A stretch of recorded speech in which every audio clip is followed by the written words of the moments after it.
goes out. We have South Pearl. Pass to begin. Moving up on the so now is Starlight Express. Pedro Benduco. Mr. G comes next. Copperhead, Laberapol, Carmelita, Grand Game.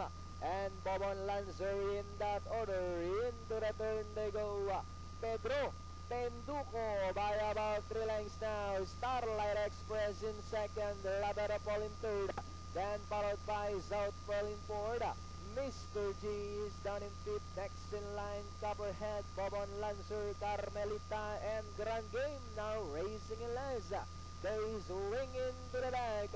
Pedro Benduco by only a length and a half. Is Starlight Express. Laberapol moving up by Brella. It's now Lover of All takes the lead by a length. Moving up on the so now Starlight Express. Pedro Benduco in third. 4 lengths away in fourth. Mr. G moving up. Copperhead in fifth. Bobon Lancer comes next. South Pearl and Carmelita Grand Game as they come to the last 100. Laberapol by about 2 lengths. Starlight Express in second. Mr. G in third. Pedro Benduco.